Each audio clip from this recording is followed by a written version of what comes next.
ये तो हम सभी जानते हैं कि ज्वालामुखी एक टाइम बम की तरह होता है जो कि कब फट जाए किसी को नहीं पता। पर जब ये फटता है तो ये तो पक्का है कि कोई ना कोई भयावह नज़ारा हमें ज़रूर देखने को मिलेगा। जैसे जब 79 एडी में साउदर्न इटली के इस वोल्केनो में धमाका हुआ तो हमें इसकी गूंज पूरी इटली में सुनने को मिली, जिसकी वजह से 16,000 लोगों से भी ज़्यादा लोग मारे गए। और 1980 में यूएस में मौजूद वॉशिंगटन के पास इस माउंट सेंट हेलेंस नाम के वोल्केनो में भी कई जोरदार धमाके हुए, जिन दोनों ही घटनाओं में हुए धमाकों की ताकत हिरोशिमा पर गिराए गए एटम बम से भी 1600 गुना ज़्यादा थी। जो धमाके हमें ये सोचने पर मजबूर कर देते हैं कि क्या इन्हीं वोल्केनो में से किसी एक वोल्केनो की वजह से हमारी पूरी दुनिया खत्म हो सकती है। अब इसके लिए हमें ये जानना होगा कि आखिर ये इतने खतरनाक होते क्यों हैं। देखिए, यह है वोल्केनो के अंदर का हिस्सा, जिसके ठीक बीच में जो आप देख रहे हो वो है मैग्मा चैम्बर, जो कि सीधे हमारी पृथ्वी के खुलते हुए कोर से जुड़ा हुआ होता है।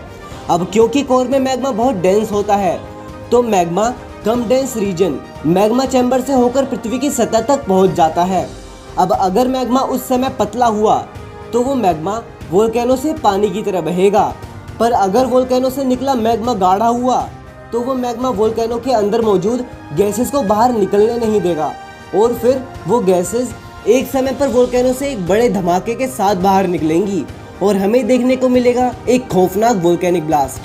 जो कि आसपास के इलाकों को पूरी तरीके से तहस नहस कर देगा। पर अभी मैं आपको जिस वोल्केनो के बारे में बताने जा रहा हूँ, उस वोल्केनो ने सिर्फ अपने आसपास के हिस्से को ही नहीं बल्कि पूरी दुनिया के 1/4 हिस्से को खतरे में डाल दिया था। मैं बात कर रहा हूँ इंडोनेशिया के पास इस आइलैंड के कराकटोआ वोल्केनो की, जिसमें 1883 में एक जोरदार धमाका होता है, जिस ब्लास्ट से जनरेट हुई तेज आवाज से इसके 64 किलोमीटर के इलाके में आने वाले सभी लोग पूरी तरीके से बहरे हो जाते हैं और जन्म लेती है एक 150 फीट ऊंची सुनामी।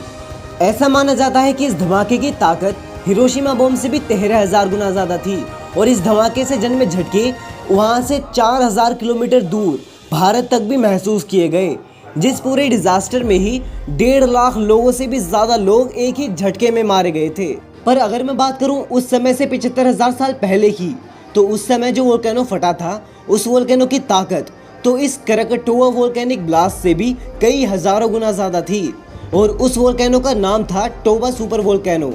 जो कि इंडोनेशिया में ही 75,000 साल पहले मौजूद था। जब ये वोल्केनो फटा तो इसने उस जगह एक बहुत गहरा और चौड़ा गड्ढा बना दिया था, जिस धमाके से हवा में इतनी ज़्यादा राख उड़ी कि उस राख ने पूरी दुनिया को बादलों के रूप में ढककर कई महीनों के लिए अंधकार में धकेल दिया और पूरी पृथ्वी पर फिर इस वजह से अगले 10 सालों के लिए शीत लहर शुरू हो गई।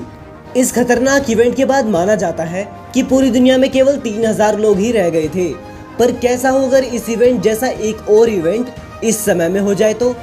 डर लग रहा है ना? अब सच कहूँ तो आज के समय में भी ऐसा खौफनाक वोल्केनो यूएस में मौजूद है, जिसका नाम है येलोस्टोन सुपर वोल्केनो, जिसमें इतिहास में ऐसे ही 3 खतरनाक धमाके हो चुके हैं। और जो इस ज्वालामुखी में आखिरी बार धमाका हुआ था वो हुआ था आज से करीब 6,40,000 साल पहले।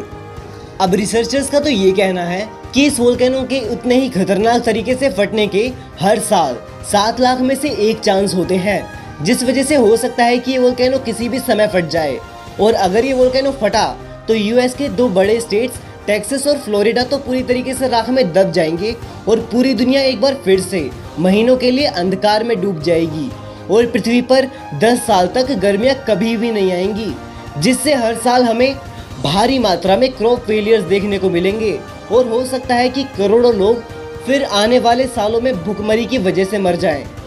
अब ये वोल्केनोज हमारी दुनिया को खत्म करेंगे या नहीं ये तो वक्त ही बताएगा, पर ये ज़रूर हो सकता है कि इन वोल्केनोज से पहले हमें हमारा बनाया हुआ एआई ही ख़त्म कर दे।